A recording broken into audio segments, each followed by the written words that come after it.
আসসালামু আলাইকুম। Welcome to our channel স্বাধীন পাঠশালা। প্রিয় অষ্টম শ্রেণীর শিক্ষার্থী বন্ধুরা, আশা করি তোমরা সকলেই ভালো আছো। আজ আমি আলোচনা করব ইউনিট 4 চেক ইউর রেফারেন্স এই অধ্যায়ের লেসন 3 নিয়ে। লুকিং আপ ওয়ার্ডস অর্থাৎ শব্দ অনুসন্ধান ইন এ ডিকশনারি, একটি অভিধানে শব্দ অনুসন্ধান। এখানে এ নাম্বারে বলা আছে টক ইন গ্রুপস, জোড়ায় জোড়ায় আলোচনা করো অ্যাবাউট সম্পর্কে, দ্য টেক্সটটি নিয়ে, ইন লেসন 4 অর্থাৎ 4 এ দেওয়া লেসনটি নিয়ে, এন্ড এবং অ্যাবাউট দ্য কোশ্চেন্স প্রশ্নগুলো নিয়ে বিলো নিচে, দেন রিড দ্য টেক্সটটি পড়ো।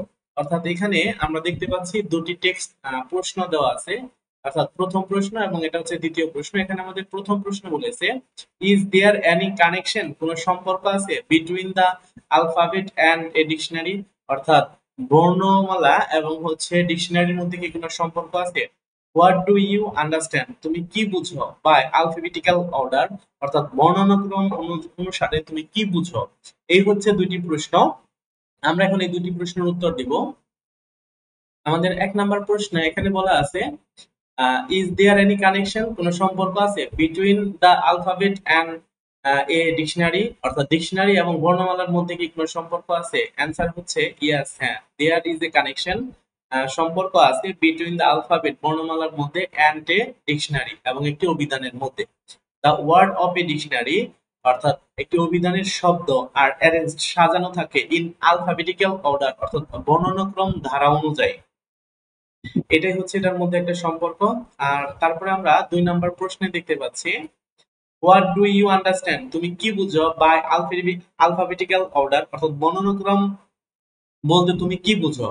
তো অ্যান্সার হচ্ছে আলফাবেটিক্যাল অর্ডার, বর্ণানুক্রম মিন্স বলতে বোঝায় সামথিং অ্যারেঞ্জড, কোনো কিছু সাজানো থাকে অ্যাকর্ডিং টু অনুযায়ী, the order of the alphabet, অর্থাৎ বর্ণ অনুসারে কোনো কিছু সাজানো থাকে, সাজ অ্যাজ, যেমন এ, বি, সি, ডি, ই, অর্থাৎ সিরিয়াল মেনটেন করে, অর্থাৎ এই সিরিয়াল মেনটেন করে যেটা সাজানো থাকে সেটাই হচ্ছে বর্ণনাক্রম অনুযায়ী সাজানো, এটাই আমরা বুঝতে পারি। তারপরে আমাদের এখানে the word in a dictionary, অর্থাৎ ডিকশনারির শব্দগুলো আর প্রেজেন্টেড উপস্থাপন করা হয় ইন আলফাবেটিক্যাল অর্ডার, অর্থাৎ বর্ণনাক্রম অনুযায়ী। ইট ফলোজ, এটা অনুসরণ করে, the alphabetical order of letters, অর্থাৎ এগুলো বর্ণগুলোর বর্ণনাক্রম অনুসারে অনুসরণ করে। ইট মিনস, এটা দ্বারা বোঝায় ওয়ার্ডস স্টার্টিং, অর্থাৎ বর্ণগুলো শুরু হয়, শব্দ শুরু হয় with the letter D, D অক্ষর দিয়ে, will be before the word starting with the letter E, অর্থাৎ ই অক্ষর শুরু হওয়ার পূর্বে ডি অক্ষর বসে। ইন দ্য সেম ওয়ে, একইভাবে words starting with the letter F, অর্থাৎ এফ অক্ষর শুরু হয়, will come after words starting with E, অর্থাৎ ই শেষ হবার পরে এফ অক্ষর শুরু হয়। অ্যাগেন, পুনরায়, দ্য ওয়ার্ডস স্টার্টিং, শব্দগুলো শুরু হয় উইথ দ্য সেম লেটার, একই অক্ষর দিয়ে, আর অলসো অ্যারেঞ্জড, সাজানো হয়, ওয়ান আফটার অ্যানাদার, একটির পর একটি, ইন আলফাবেটিক্যাল অর্ডার, গণনাক্রম অনুযায়ী, ইন এ ডিকশনারি, একটি ডিকশনারি। ফর এক্সাম্পল, উদাহরণস্বরূপ, the words dark, doctor and deep. খেয়াল করো, এখানে আমাদের তিনটি শব্দ দেওয়া আছে, ডার্ক, ডক্টর অ্যান্ড ডিপ।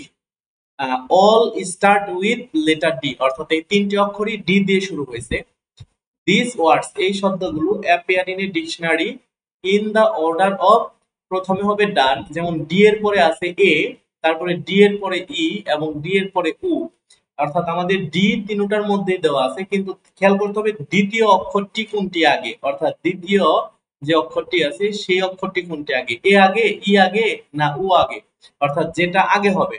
যদি এখানে সি থাকতো তাহলে সিটা আগে আসতো, যদি এখানে ডি থাকতো তাহলে উ এর আগে ডি হতো, এভাবে। টু ফাইন্ড দ্য ওয়ার্ড, শব্দগুলো খুঁজতে, উইথ এ লেটার, অক্ষর দিয়ে, লুক এট দ্য ওয়ার্ড, শব্দগুলো দেখো, at the top of the page, পৃষ্ঠার উপরে।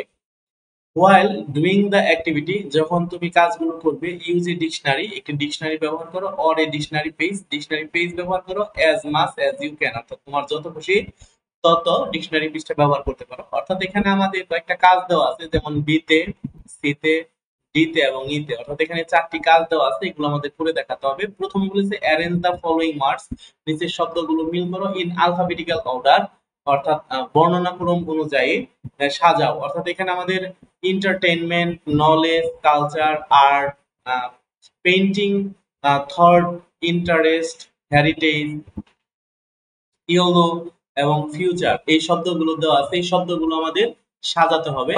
তো আমরা উত্তরে চলে যাচ্ছি।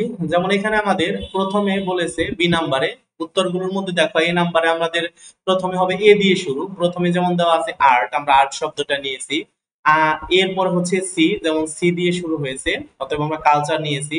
সি এর পরে ই দিয়ে শুরু হয়েছে, অথবা আমরা এন্টারটেইনমেন্ট নিয়েছি। ই এর পরে এফ দিয়ে শুরু হয়েছে, তারপর হচ্ছে ফিউচার নিয়েছি। এফ এর পরে এইচ, অতএব আমরা হেরিটেজ নিয়েছি। তারপরে এই পাশে এসে এইচ এর পরে আই, অতএব আমরা ইন্টারেস্ট নিয়েছি। আই এর পরে হচ্ছে কে, অতএব নলেজ নিয়েছি। তারপর হচ্ছে কে এর পরে হচ্ছে পি, অতএব আমরা পেইন্টিং নিয়েছি। পি এর পরের অক্ষর হচ্ছে টি, অতএব আমরা থট নিয়েছি। এবং টি এর পরে অক্ষর হচ্ছে ওয়াই, অতএব আমরা ইউলো নিয়েছি। অর্থাৎ ইউ, এখানে 10টি শব্দ আছে, 10টি শব্দের সর্বশেষ শব্দ হচ্ছে ওয়াই, অতএব আমরা এখানে ইউলো নিয়েছি। যদি এর পরে কোনো শব্দ জেড দিয়ে থাকতো তাহলে তার পরের অক্ষর আমরা জেড দিয়ে নিতাম। এই হচ্ছে বিষয়। প্রিয় শিক্ষার্থী বন্ধুরা, তোমরা বিষয়টা মনোযোগ দিলেই, অর্থাৎ আমাদের যে 26টি অক্ষর আছে এ থেকে জেড পর্যন্ত, এই 26টি অক্ষর একটার পর একটা নিয়ে সাজালেই এই ঠিক হয়ে যাবে। আশা করি বুঝতে পেরেছো। তারপরে আমাদের বি নাম্বারে এটা ছিল। তারপর আমরা সি নাম্বারে চলে যাচ্ছি। সি নাম্বারে বলছি ওয়ার্ক ইন পেয়ার, জোড়ায় জোড়ায় কাজ করো। অ্যারেঞ্জ দ্য ফলোইং ওয়ার্ডস, নিচের শব্দগুলো সাজাও। Under the letter S, S দিয়ে ইন আলফাবেটিক্যাল অর্ডার, বর্ণনাক্রম অনুযায়ী, as they appear in the dictionary, অর্থাৎ ডিকশনারিতে যেভাবে থাকে। অর্থাৎ এখানে আমাদের মোট হচ্ছে 8টি শব্দ দেওয়া আছে এবং প্রত্যেকটা শব্দ এস দিয়ে, এবং এই এস দিয়ে শব্দগুলো কিভাবে আসে সেটা আমাদেরকে সাজিয়ে দেখাতে হবে। আমরা এখন সাজিয়ে দেখাবো। যেমন এই যেখানে আমরা দেখতে পাচ্ছি এস, সবগুলো দিয়ে এস, কিন্তু এস এর দ্বিতীয় অক্ষরটা দেখতে হবে। যেমন এখানে এস এর দ্বিতীয় অক্ষরটা হচ্ছে এইচ দিয়ে এবং পরের অক্ষরটা হচ্ছে আই দিয়ে, তাহলে এটা আমরা জানি আই এর আগের অক্ষর হচ্ছে এইচ, অতএব তাহলে এটা আগে হবে, তারপরে এটা হবে। এবং আই এর পরের অক্ষর হচ্ছে উ, অতএব পরেরটা হবে সোলার। তো উ এর পরের অক্ষর হচ্ছে উ, খেয়াল করো উ এর পরে এল আছে, কিন্তু এখানে উ এর পরে ইউ আছে, তার মানে এল এর থেকে বেশি দূরত্ব হচ্ছে ইউ, অতএব সোলার থেকে সোর্স পরে হবে। তারপর এখানে উ আসিল দ্বিতীয় শব্দ, উ এর থেকে টি, অর্থাৎ টিটা হচ্ছে তারপরে, অতএব এটা তারপরে আসবে স্টিল। টি এর পরে হচ্ছে ইউ, খেয়াল করো এখানে টি ছিল এবং টি এর পরের অক্ষর হচ্ছে ইউ, অতএব ইউ সাফিসিয়েন্ট, এটা যাবে। ইউর পরের অক্ষর হচ্ছে ডব্লিউ, অতএব এখানে সুইট শব্দটা তার উপরে যাবে। এবং ডব্লিউর পরে হচ্ছে ওয়াই, অতএব ওয়াইটা সবার শেষে যাবে। এবং এর পরেও যদি জেড থাকতো, অর্থাৎ এর জেড, তাহলে এটা সবার শেষে যেত। এই ছিল হচ্ছে আমাদের ই নাম্বারটি। সি নাম্বারটি, প্রিয় শিক্ষার্থী বন্ধুরা, এস অনুসারে সাজানো অক্ষর শব্দ তোমরা আশা করি বুঝতে পেরেছো। এই পর্যায়ে আমরা ডি নাম্বার আলোচনা করব। ফাইন্ড এন্ড রাইট, খুঁজো এবং লিখো দ্য ওয়ার্ডস, শব্দগুলো কামিং বিটুইন দ্য ওয়ার্ডস টি, অর্থাৎ টি দিয়ে যে শব্দগুলো আসে সেই শব্দগুলো খুঁজো। এন্ড টেকনিক, টেকনিক দিয়ে যে শব্দটা আসে under the letter T in your dictionary, অর্থাৎ ডিকশনারিতে টি এবং টেকনিক দিয়ে যতগুলো শব্দ আসে ততগুলো শব্দ আমাদেরকে খুঁজতে হবে। এখানে অসংখ্য শব্দ আসে, কিন্তু আমি বেশ কয়েকটা শব্দ তোমাদের জন্য রেখে দিয়েছি। যেমন এখানে ডি নাম্বার আমাদের বলেছে টি দিয়ে শব্দ খুঁজতে বলছে। তো আমরা প্রথমে এখানে দুটি ভাগ করেছি। যেমন প্রথম অক্ষর হচ্ছে টি, টি মানে হচ্ছে চা। টি এর পরে হচ্ছে টি ক্যাডি, অর্থাৎ চায়ে রাখার বায়ু শূন্য পাত্র। তারপর হচ্ছে টি এর পরে হচ্ছে সিং, অর্থাৎ টিচিং, শিক্ষাদান করা। তারপর হচ্ছে টি এর পরে হচ্ছে টিচ, শিক্ষা দেওয়া। তারপরে টি এর পরে হচ্ছে টিচেবল, শিক্ষণীয়। হচ্ছে টি কাপ, অর্থাৎ চায়ের দোকান, চায়ের কাপ, সরি এখানে কাপ লেখা হয়নি, চায়ের কাপ। তারপর হচ্ছে টি গার্ডেন, অর্থাৎ চায়ের বাগান। এগুলো হচ্ছে টি দিয়ে শব্দ, অর্থাৎ টি, টি এর সাথে আমরা সাফিক্স যোগ করে এই শব্দগুলো তৈরি করেছি। তারপরে এই পাশে দেখি আমরা টেকনিক, টেকনিক শব্দের সাথে, যেমন টেকনিক, টেকনিক শব্দের সাথে আমরা করতে পারি টেকনিক্যাল, যেমন শিল্প বা হাতের কাজ বা পেশা সংক্রান্ত প্রয়োগে টেকনিক্যাল, অর্থাৎ টেকনিকের সাথে ক্যাল যোগ করে আমরা এটাকে করতে পারি। তারপর হচ্ছে টেকনিক্যালিটি, অর্থাৎ কেবল বিশেষজ্ঞগণ যে বিষয় বুঝতে পারেন সেটা হচ্ছে টেকনিক্যালিটি। তারপরে বলছে টেকনিশিয়ান, অর্থাৎ যন্ত্রবিদ। তারপরে বলছে টেকনিকালার, অর্থাৎ রঙিন চলচ্চিত্র প্রদর্শনের বিশেষ পদ্ধতি। এবং সর্বশেষ বলছে টেকনিক মানে হচ্ছে কলা কৌশল। অর্থাৎ এই ডিকশনারিতে আমরা এই শব্দগুলোই পাই, মানে এছাড়াও আরো অনেক শব্দ আছে, কিন্তু আমি তোমাদের বোঝার সুবিধার্থে মাত্র কয়েকটি শব্দ নিয়েছি। তোমরা যদি ডিকশনারি খুঁজো তাহলে অনেক বেশি শব্দ পেয়ে থাকবে।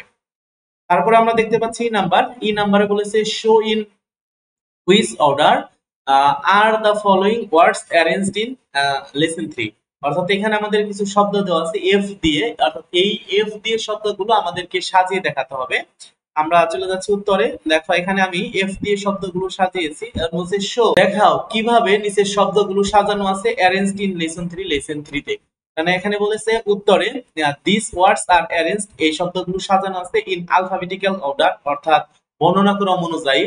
দা অর্ডার ইজ, বর্ণনাক্রম গুলো হলো যেমন ফিট, ফিট প্রথম শব্দটা হলো ফিট, ফিটের পরে আমরা পাচ্ছি ফিটফুল, ফিটফুল, তারপর হচ্ছে ফুল, এখানে যেমন ফিট 3 নম্বর অক্ষরটা ছিল, মানে 3টি অক্ষর ছিল FIT ফিট, ফিট এই 3টি অক্ষর বাদ দিলে তারপরে আমরা পাচ্ছি ফুল, ফুলের মানে ফুল 4 নম্বর অক্ষরটি হচ্ছে এফ দিয়ে, তাহলে এফ এর পরেরটা হচ্ছে মেন, অর্থাৎ এফ ছিল, এফ এর পরের অক্ষর হচ্ছে 4 নম্বর অক্ষরটা হচ্ছে এখানে মেন। এখানে দেখো এম এর 4 নম্বর অক্ষর, ফিটের 4 নম্বর অক্ষরটা হচ্ছে এন, তারপরে 4 নম্বর অক্ষর হচ্ছে টি, অর্থাৎ খেয়াল করো এম, এম এর পরে হচ্ছে এন, এন এর পরে হচ্ছে টি, টি এর পরে হচ্ছে আর, অর্থাৎ ফিটার, এবং সর্বশেষে আইএনজি মানে ফিটিং। এই ছিল হচ্ছে শব্দগুলো অক্ষর অনুযায়ী সাজানো আছে। প্রিয় শিক্ষার্থী বন্ধুরা, এই ছিল হচ্ছে আমাদের ডিকশনারি থেকে খোঁজা শব্দগুলো। আশা করি তোমরা সকলেই বুঝতে পেরেছো। ধন্যবাদ সবাইকে। আসসালামু আলাইকুম।